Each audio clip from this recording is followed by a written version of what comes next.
Welcome to CNBC.com. I'm Frank Holland, anchor of Worldwide Exchange. August is Black Business Month, and we're speaking to Black business leaders about their journey, their company, and the industry that they work in. Joining me now, Lanny Smith, the founder of clothing company Actively Black that sells athleisure, athletic gear, and much more. Lanny, thank you for joining me. Thank you for having me, Frank. We're looking forward to this. All right, let's start off with talking about you and how you became the founder of this company. You're an athlete yourself. You're a basketball player. You played in the NBA. Take us through the journey. Yeah, I wouldn't call myself currently an athlete. That seems like a whole nother lifetime ago. But yeah, man, I signed with the Sacramento Kings in 2009. Had a career-ending knee injury 33 days after signing my first NBA contract. So for me, it was uh, a transition that was forced. You know what I mean? It wasn't something that was anticipated for my NBA career to end so early. Something that I worked for my entire life. You know, I wanted to play in the NBA since the age of 4 or 5 years old, and so had that traumatic experience. But that's what kind of led me down this path of entrepreneurship. And so I've always been very passionate about my love for my people, and coming from that athletic background. Being able to create a brand that is an athletic apparel brand, athleisure brand, where we can celebrate Black culture, Black history, and give back to the Black community was something that really spoke to me. So it was actually on Black Friday 2020, November 27th, that I launched Actively Black, and it's been a snowball from day one through today. Talk to me about the brand. What would you compare it to? I know it's a singular brand. It's your brainchild, Yeah, and it's something that you yeah, want to stand out. But people kind of need like a reference point. So is this similar yeah. to what you might buy from a Nike or a Lululemon? Exactly. When I was telling people that I wanted to start a Black-owned premium athleisure wear brand, they really didn't understand what that meant. And I was like, well, think of us as the Black Nike. We're trying to build the Black Nike. And then, to your point, that reference point helped them understand what we were attempting to build. So, the same thing that you'll find at Lululemon, at Nike, at Puma, any one of the athleisure wear brands. That's the type of product that we produce and provide at Actively Black. How is your experience being an athlete yourself? How has it guided the products that you put out, the way you design them, and even the way that you market Yeah, them? yeah. I think first and foremost, that understanding of, there have been a lot of these brands have profited billions and billions of dollars off of Black talent, Black culture, Black consumerism. But I felt like hadn't adequately given back to the Black community in a meaningful way. And so this brand is very purpose driven from not just a representation standpoint, but an ownership standpoint.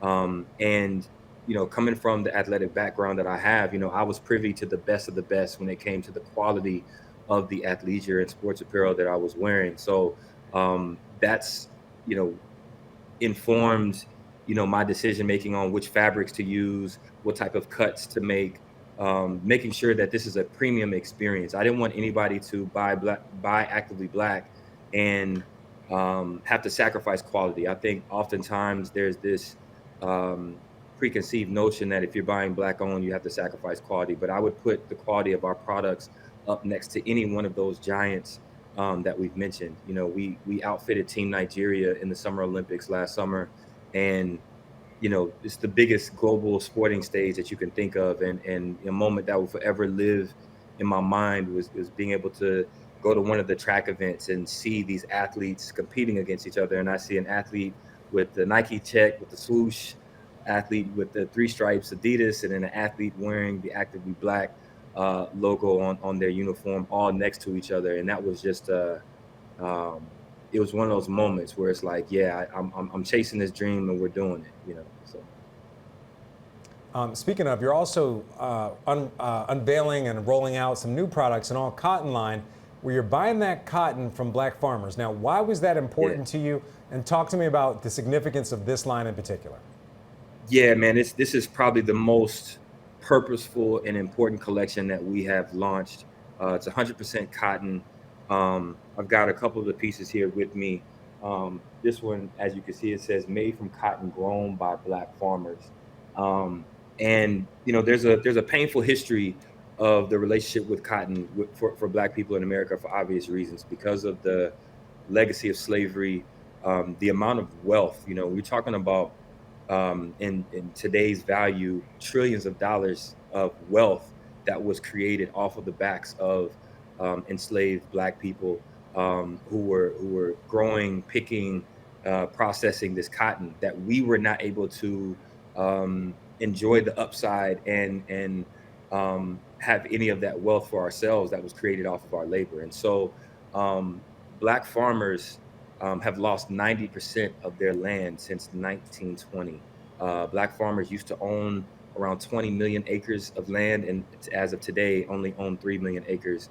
And then some of the even more recent anti-DEI policies that have been executed are also negatively impacting Black farmers in a way where we could see that number dwindle down to zero ownership in less than 10 years. And so this is so impactful because it allows us to support these Black farmers in a meaningful way. We're paying above market prices for the cotton and the labor. And McKinsey released a report last year that showed that Black Americans spend $30 billion annually on apparel and shoes every single year. And so imagine if we can just shift 1% of that spend, 2% of that spend to a Black-owned brand that is utilizing a Black-owned supply chain, to where these Black farmers are actually benefiting from our consumerism. And so that's part of it, man. And I think outside of the economic impact that this can have, it's also just the reclamation of something that has produced a lot of trauma, but we can reclaim ownership of this thing and actually create wealth for ourselves, and heal some of those wounds that we've had. And so I think that's why it's so powerful, man, that we're able to take something that was once used to enslave us and be able to use it to help save us. So 100% Black-owned supply chain for this 100% cotton line.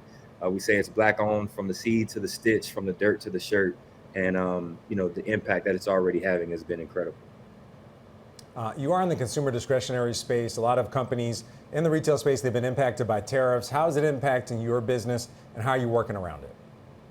Yeah, I mean, part of the reason why we even explored the option of a Made in America option, which led to this this opportunity with these Black farmers, was because those tariffs really created a bottleneck for us to even be able to service our current demand. So when you see the brands like Nike, Adidas, Under Armour, Lululemon come together to write a letter to the current administration asking for relief on those tariffs because of the impact that it's having on their business. These are multi-billion-dollar brands with billions of dollars in profit. So if it's impacting them, imagine what's happening to the small businesses, the Black-owned businesses like myself, who, all of our performance and athleisure wear products are coming out of China. They are coming out of Asia. And so, 145% tariff, 150% tariff, that's something that literally would put us out of business. And so the pivot that we made was to work with these Black farmers and create this 100% cotton, American-made product that still, costs us more, but we're doing it for a purpose to support these Black farmers. So, we're still in a survival mode where we're trying to figure out how do we continue with the current landscape of things. But our tribe, our supporters, our customers have been so supportive of us and have allowed us to not only survive but to thrive even in these troublesome times. I want to talk to you just about the business more in general. A lot of people out there have the ambitions of starting a clothing line, whether it be T-shirts, jeans, etc. It seems to be a low barrier to entry business. A lot of people try to get into. If you were to talk to somebody that wants to get in the retail business, what would you say? Don't do it. The first thing I would say is do not do it. And people hit me up all the time. Hey, I'm starting a clothing brand. I got this idea.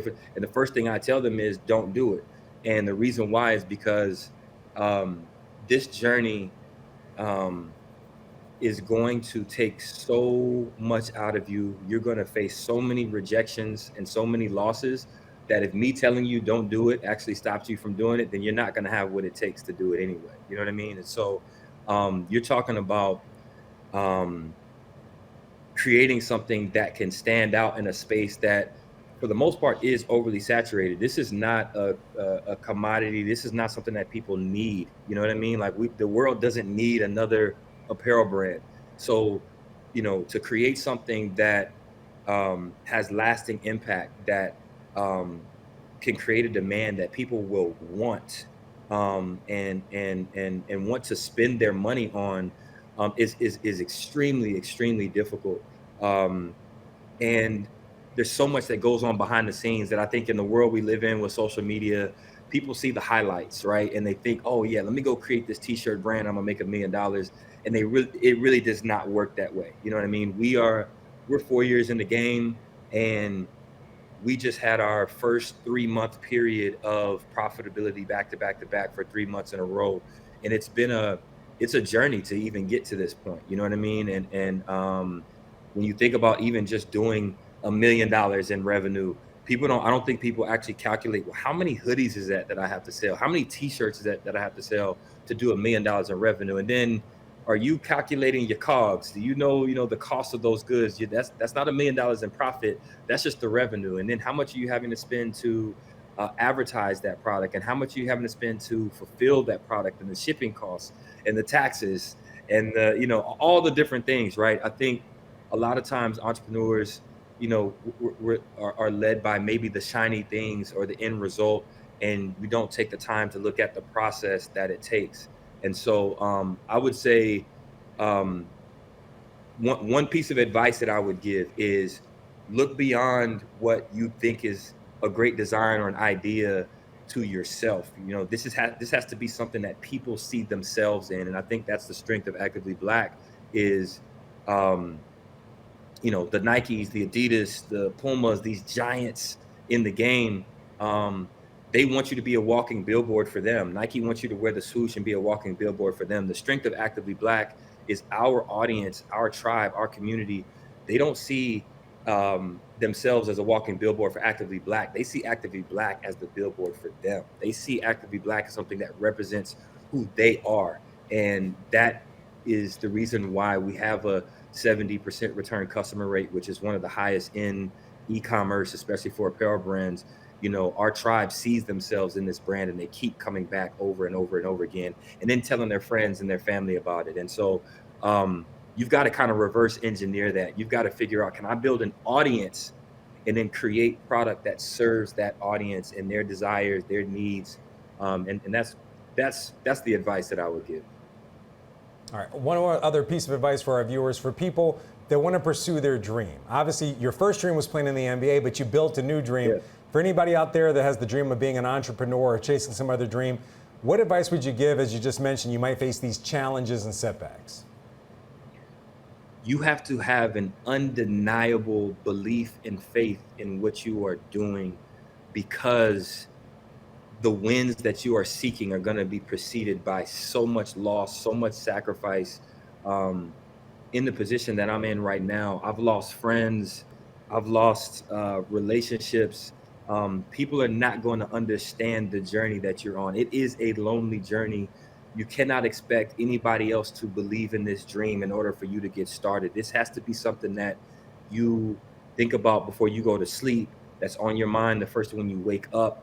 I know that there's kind of this anti-grind culture or narrative now, but it has to be a borderline obsession, if not an obsession, because you're taking lottery ticket chances. And I say the same thing to the athletes, the young athletes, the kids that I speak to who want to play in the NBA. I tell them the same thing. There's 400 jobs in the NBA. There's 10 million guys trying to get there.